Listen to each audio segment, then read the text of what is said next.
Joe presents TKO, together with 32 Red. Hello and welcome to TKO on Joe, together with 32 Red, round number 40. I can't believe we're here. And it is the final round of season 1. Now, as you can see, I'm on my own today.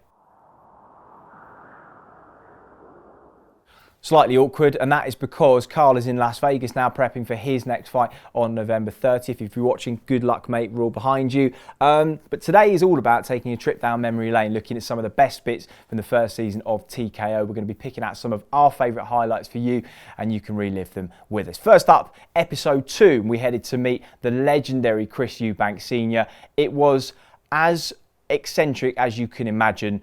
And here he is talking about what his son needs, he believes, to become a legitimate world champion. It's a very peculiar phenomena. He has all the tools and all the drive.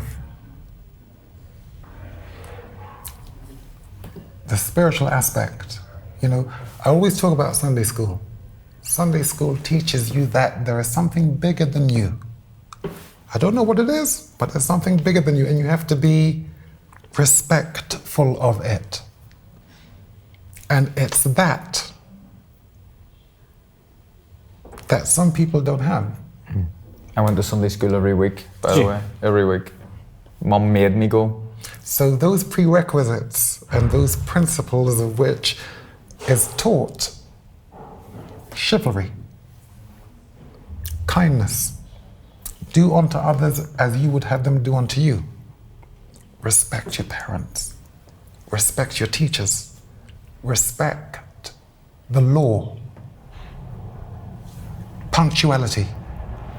Discipline. Consideration. Manners. Being gentle. These are the prerequisites to being a champion.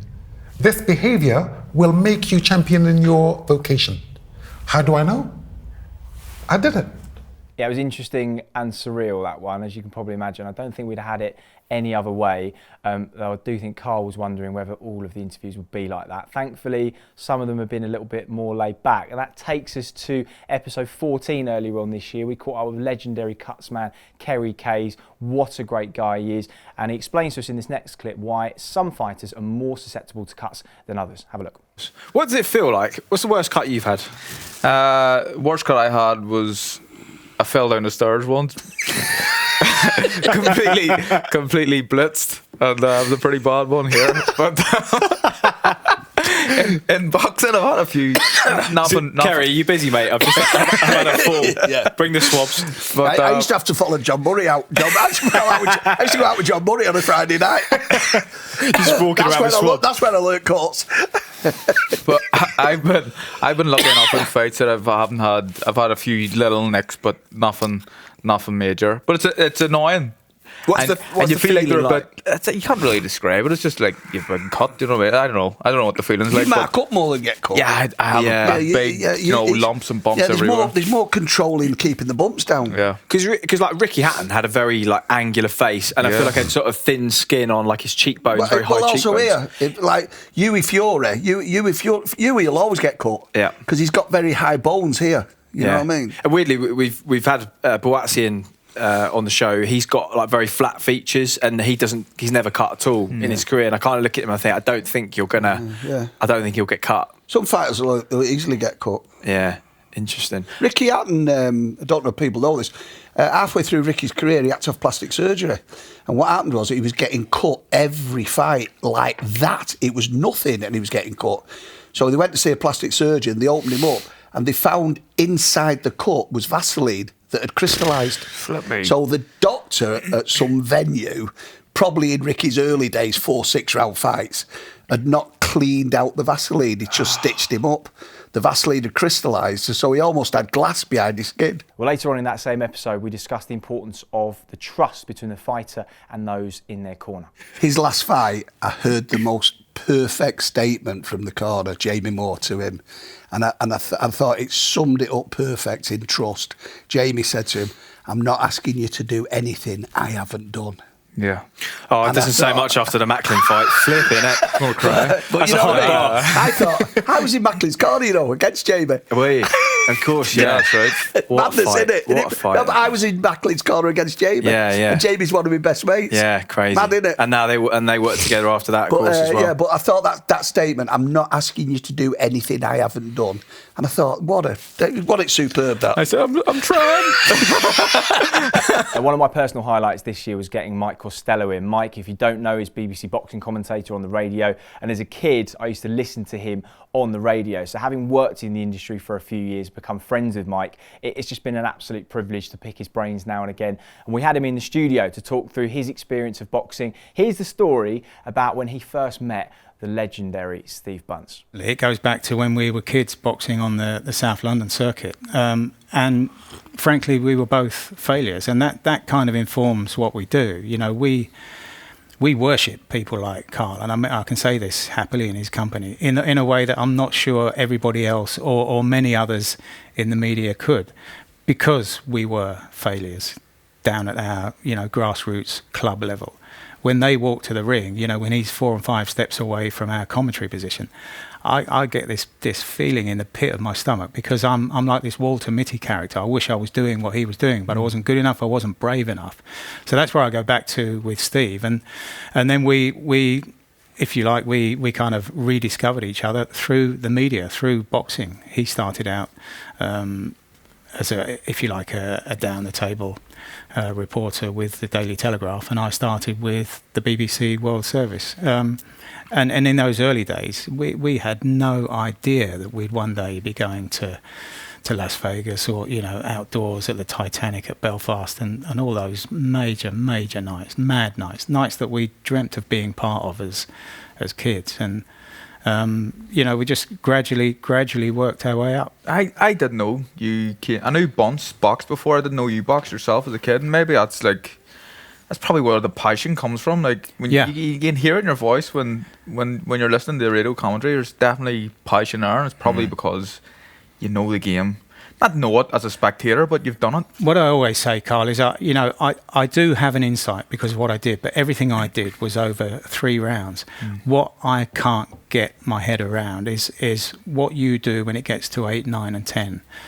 I've heard Ricky Hatton and many others say that at that point, however much you trust your trainer, whether it's Jamie or whoever, it ultimately comes down to you. And that's where I haven't got a window into that 8, 9, 10, and when you've really got to drag it up from somewhere. In a sense, as an amateur, you can always see the finish line. It's only ever 9 minutes away.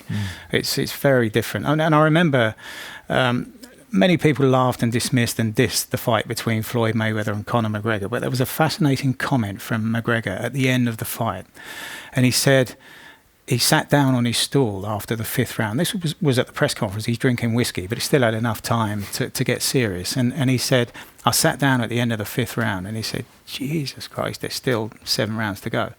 He looked exhausted. So he was paying a massive compliment to all of these people without really understanding what he was saying at the time, And that the length of those fights and the grueling nature of those fights and where these people are prepared to go, is what makes it so absolutely fascinating for me, both, before and leading up to the fights, after the fights, but mostly on the night of the fight. There is no moment, there is no place like ringside anywhere in sport. I've been lucky enough to cover a lot of sports.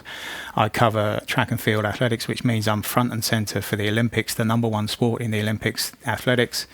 But apart from Super Saturday at London 2012, there's nothing that can match a big fight night. And as far as we're apart here, Chris, this is this is how far we are away from the ring. There have been times when I've had blood on my notes. That's how close we get to the very best of elite sport. To another one of my favourite memories, and Darren Barker, the former IBF World Middleweight Champion, joined me for 2 episodes. Such was the popular demand and such is the depth of his story. Now, Darren and I become great friends over the last year. We worked together on the Match and Build-Up shows. We've just commentated today on Inoue and Donaire, and it was an absolute privilege. Now, Darren has had, as a lot of you know, a difficult journey. Lost his brother Gary when he was just 19 years of age, and Darren very nearly walked away from the sport, but he stuck at it and he got his ultimate World Championship moment against Daniel Gill in Atlantic City. 2013, he became middleweight champion of the world. Here's a story of the difficult saga he went through and how the memory of his brother Gary inspired him to the heights of boxing. I knew if I didn't win this fight, I never would have fought again. Ever would have got in the ring again. So this was everything. I had to win this fight and I had to make the adjustment. And thankfully I did. It didn't look pretty, but it made for a great fight. It's a really good fight. Yeah, you know, I mean, it made for a good fight. He worked with you, but you were like possessed that night, and you fought a little differently to what you have done in the past. But there was a lot of trading, and it was nip and tuck. But you always felt like you had the edge. Yeah. And then middle of the fight, I mean, it's still to this day one of the best body shots I've seen. Yeah. And I've watched a lot of boxing. Just tell me about it. Yeah, it was a peach of a body shot. Everything was going to plan. I was winning the fight. Not much in the rounds, but I felt I was winning it and got caught with a peach of a body shot. My whole life flashed in front of me. You know, crazy. I've got my brother there, get up, and visions of my daughter saying, you know, you've got to provide for her. You've got to win this fight. And it was just a crazy you hear moment. The crowd as well, yeah, I guess. Like it's just a lot of muffled noise, but it's loud. It's, you know, I can hear his crowd, his team screaming and shouting and celebrating. Mad, like 9.5 seconds seemed like 9.5 weeks. It was mad, 9.5 years. Just so much happened in that moment. And again, what got you up? I'm going to say my brother.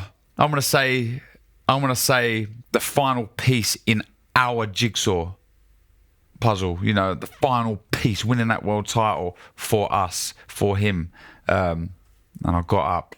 And I was in agony, mate. I was in agony, and somehow managed to pull myself together. And because he came straight at you as well. Yeah, because he weren't sure. He hadn't seen that shot land, so I can tell he wasn't sure. But as the seconds went on the count, he knew. And I'm kicking my feet. I was winded. He's banging trouble here. And he come out and he's firing. I was that close to getting stopped. And I fire back at the end of that 6th round, and there's a shift in power because he's so close to beating me and I'm so close to getting beat, where it's almost like I'm still here, mate. Well, if you're running, if that's all you've got, is that all you've got? Because if I'll tell you now, if it's the other way around, you wouldn't still be here. And testament and credit to Daniel Gill. He stayed in there and he mixed fire with fire, and it was epic. And I go back as a kid, and when I used to play out winning world titles, like I think I said in part 1, did, yeah.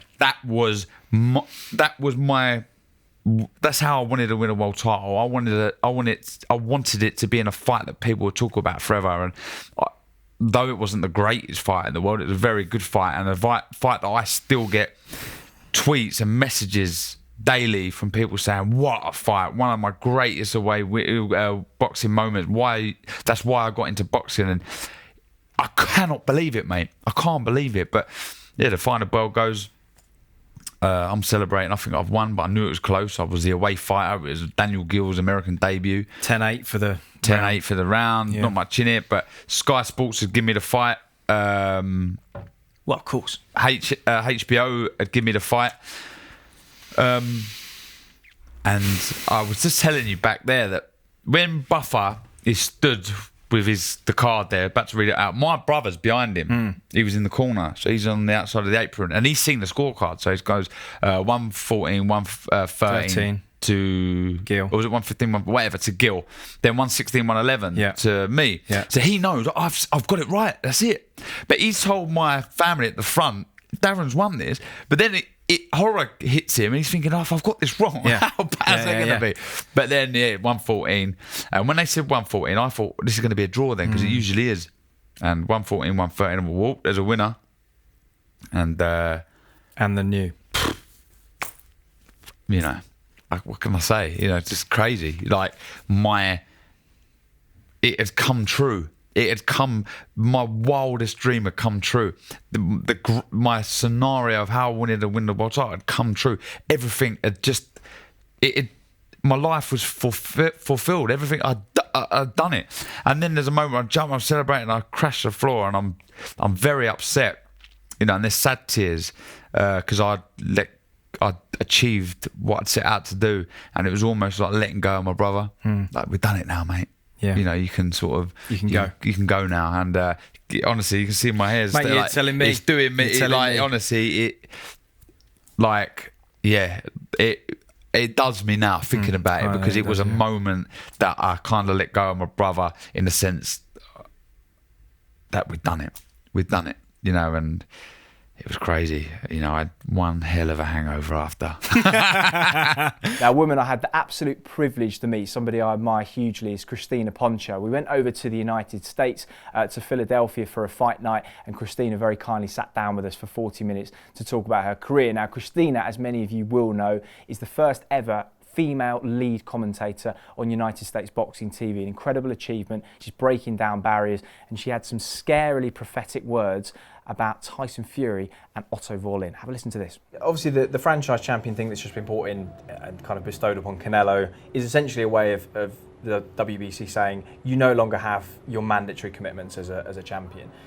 Great for Canelo, because he can pick the big money fights, but for the fighters that are kind of working their way up the rankings, forming good relationships with the WBC, to get in that position where they are mandatory, that title of mandatory challenger, if you've gone the WBC route, is essentially now obsolete if you want to face Canelo Alvarez. It changes the rules, basically. Yeah. That's what you're doing, and that's what people, that's why they fight and they take these tough tasks to move up to rankings and get those opportunities to where they either, you know, are guaranteed the fight, or they get a nice little chunk of money to do a quote-unquote step aside if there's another bigger fight to be made, but then you automatically become next. You know, that's the whole point of working your way up the rankings to get this opportunity. And I understand, you know, at this point, you know, something freak could happen and a guy could get hurt in one of these mandatory fights, and it would cost him for the next. Look, we're dealing with that with Tyson Fury right now. He's going to fight a guy in Otto Wallin. It's like, well, we know the Wilder fight is on the horizon, but he's the kind of guy where he needs to stay active and stay fighting for his mental and physical, all that.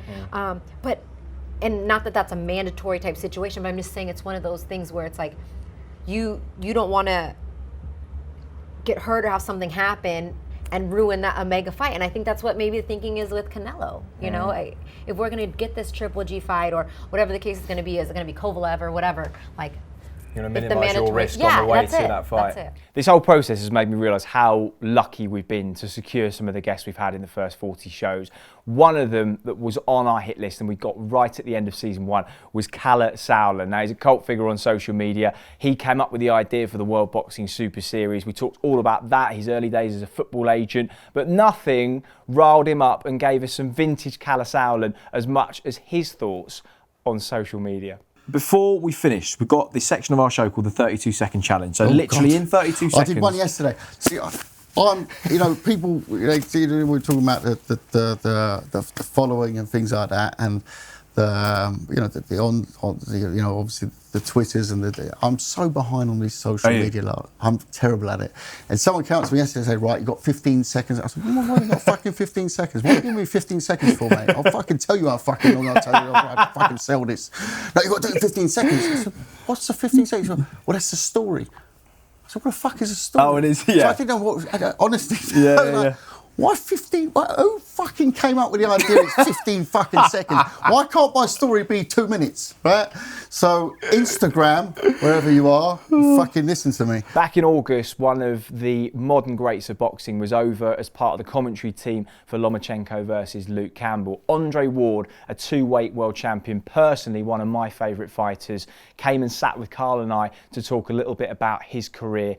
It was fascinating stuff. I'm so pleased we got to meet him. He also had some words to say about one Mr. Carl Frampton. So I loved the tournament. It made me who I was. It hardened me. It confirmed to the world, but then also to me and my team that everything we believed was true and that I belong. So I loved it just the way that it was.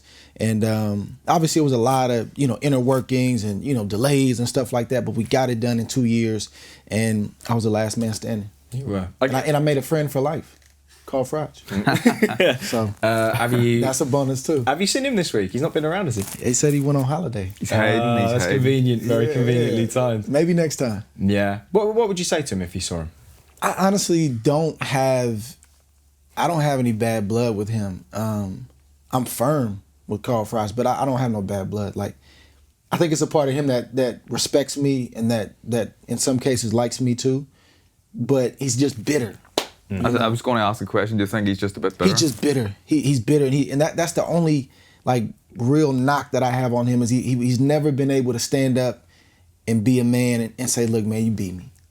Like he's made excuses that don't even make sense. And if it's not this, it's that.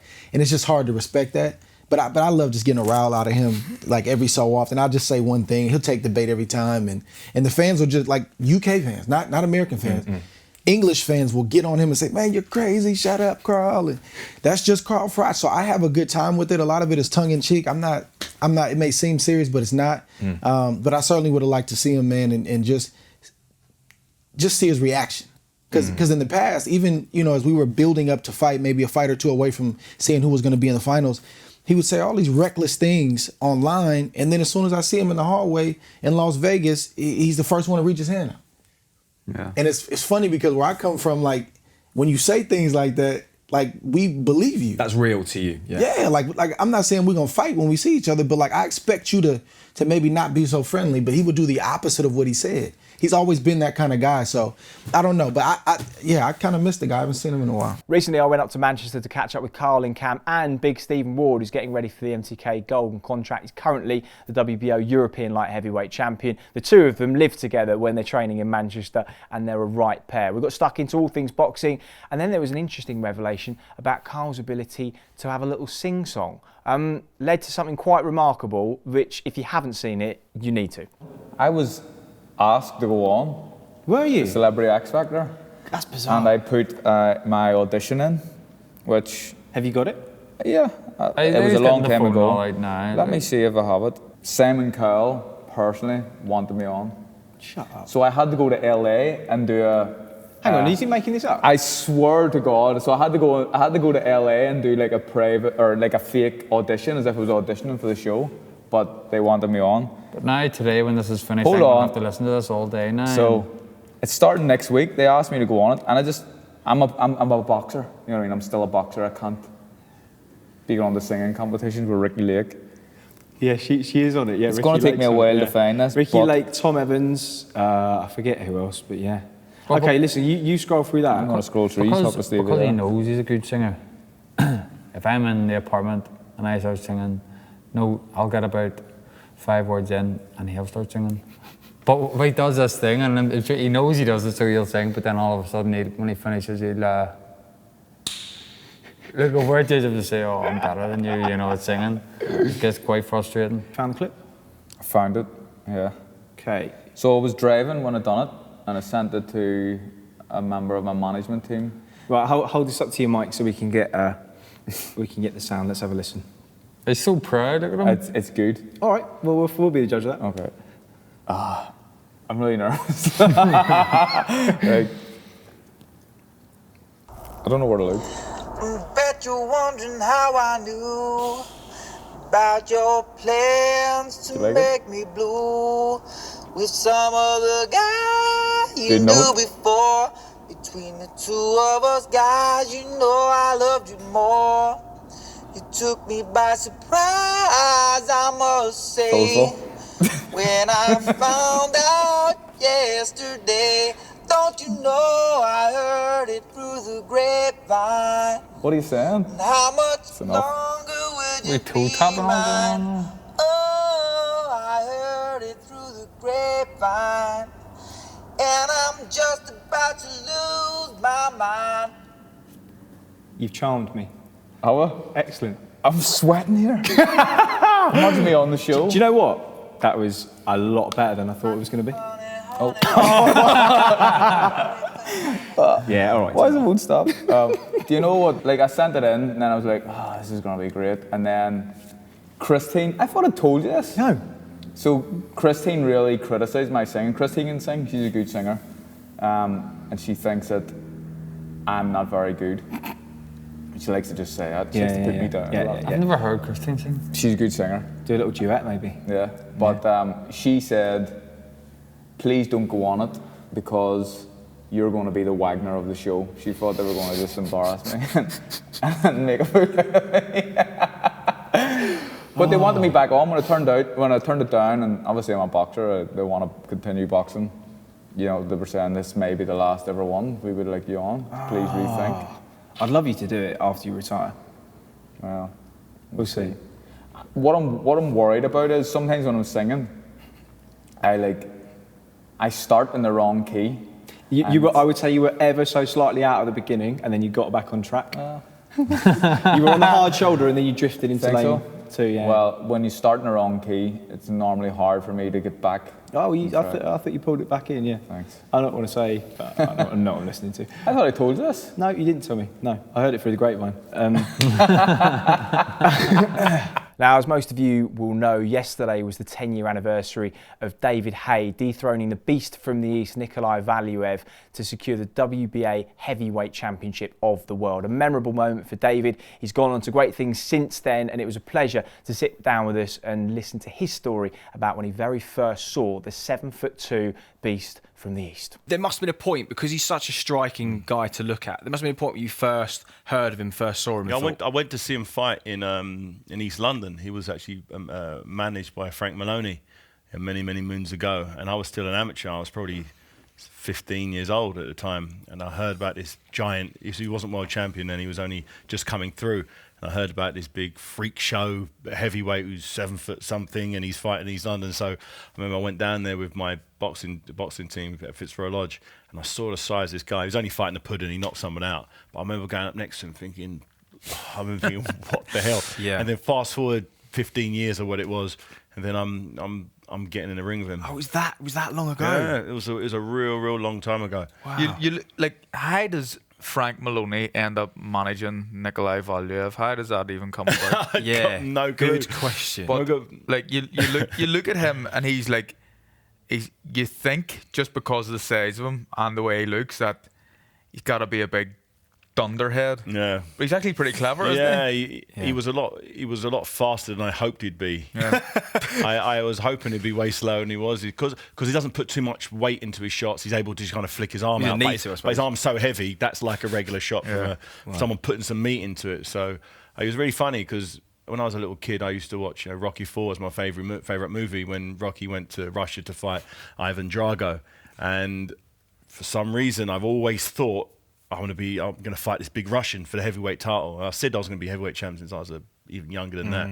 And over the years, whenever I visualised being heavyweight champion, it's always against some giant Russian guy. And then randomly, here I am. I had that opportunity, the WBA title. So it was an amazing experience, because I kind of knew walking into it. I thought, this is it. This is what my whole life's been set for, because I've said it to so many people growing up, down to be heavyweight champion of the world. And I've got my own version of Ivan Drago and Nikolai Valuev. And I remember watching the fight, and I was actually in primary school. No, I was with Paddy Barnes, and we watched it in Paddy Barnes's flat he had at the time, and there was a squad of us over watching it.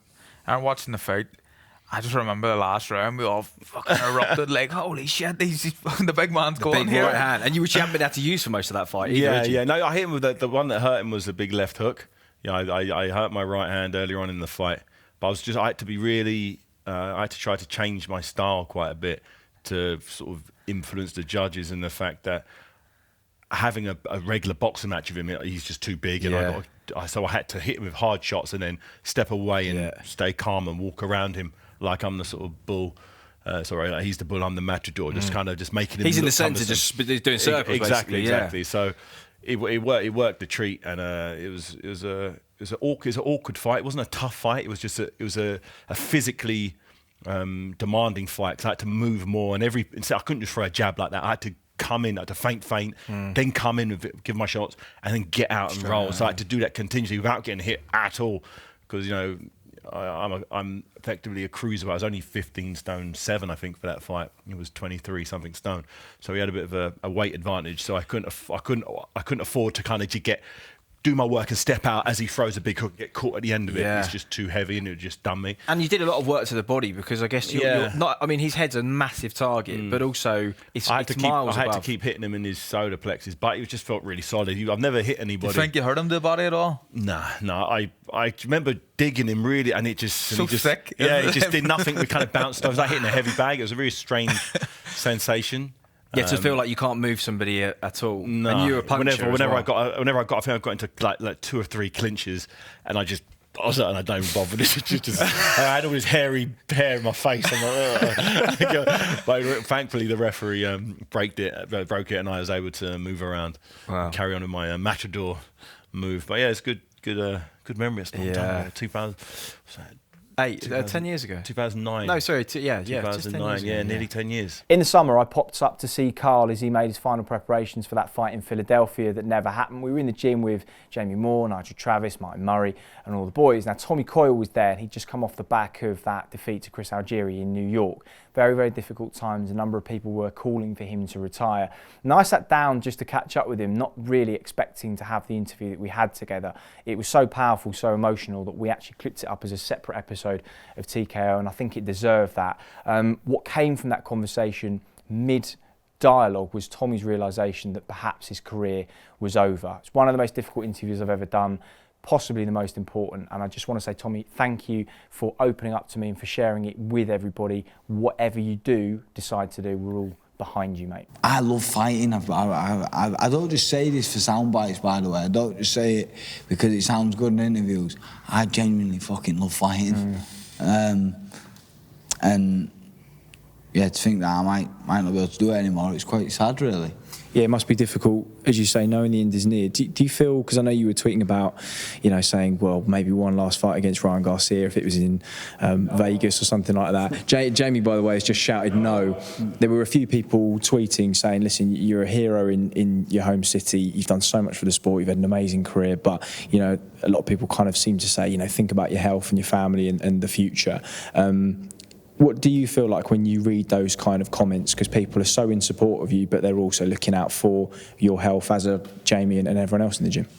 Yeah, it's nice. It is nice to have so many, care about you, say nice things. But I guess you're the last to admit it, aren't you?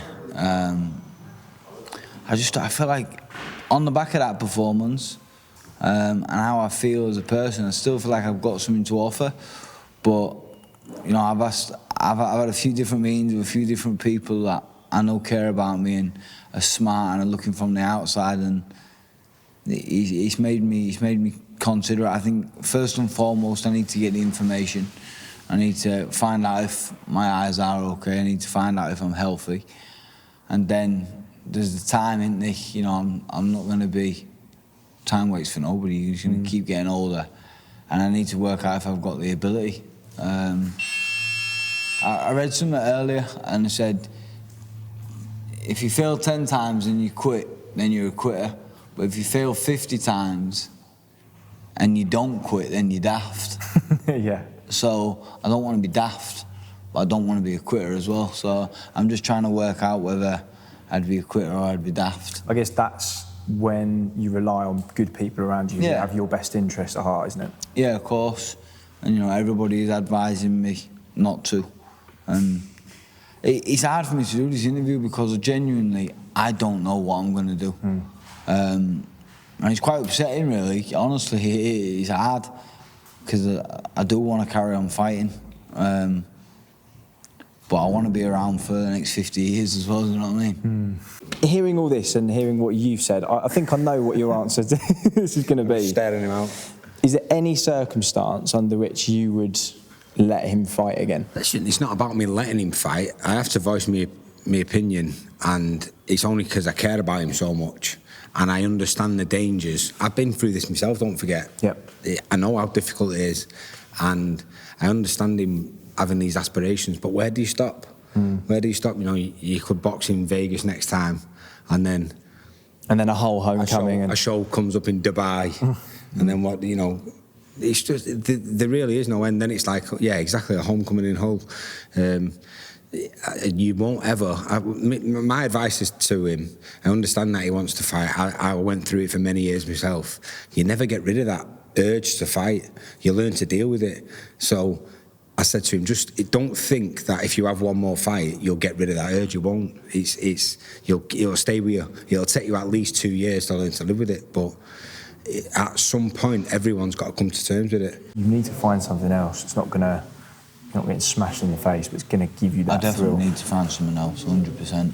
Mate, maybe it is horse riding. Maybe it is. Do you know what I mean? You've got to find that next stage of life, because you remember, you know, if you're 50 years left on this planet, and you're not going to be able to fight when you're 80, 70, 60, 50. There has to come a point where you stop.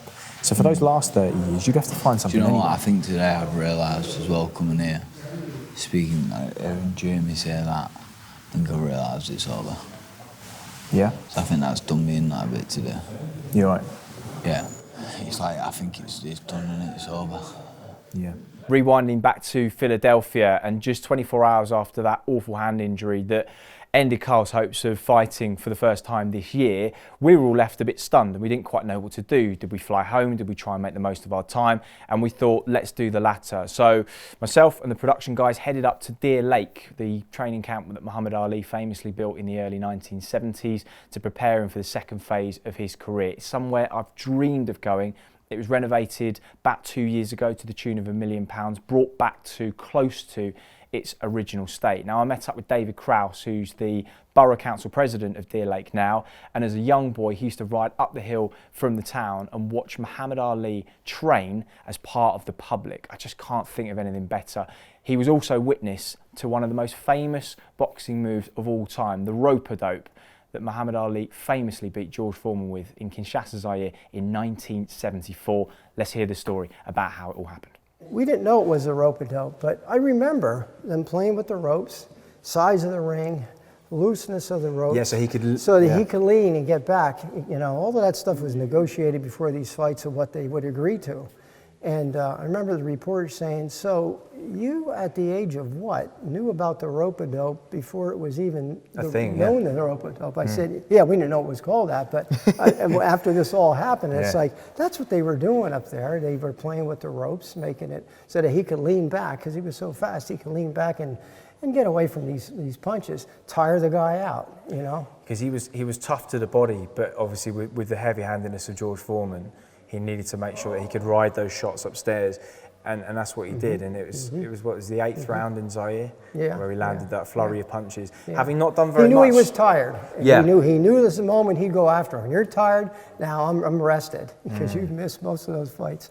Amazing finish. And he would time that out for maybe 1 or 2 rounds. If you watch a lot of his fights, he did that a lot, you know, in his fights. You'd see him covering up and saying, come on, you know, and tire someone out. And he would know by the sting of the punch, but he's starting to get tired. To round 11 and Martin Murray, we knew it was going to be a good one. We didn't quite know how good. It became a massive hit with our fans this episode. So Martin, thanks for your time.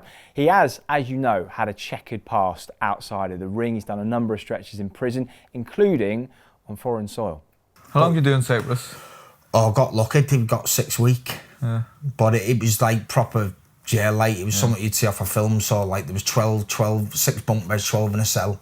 Does time go differently as well when you're in there?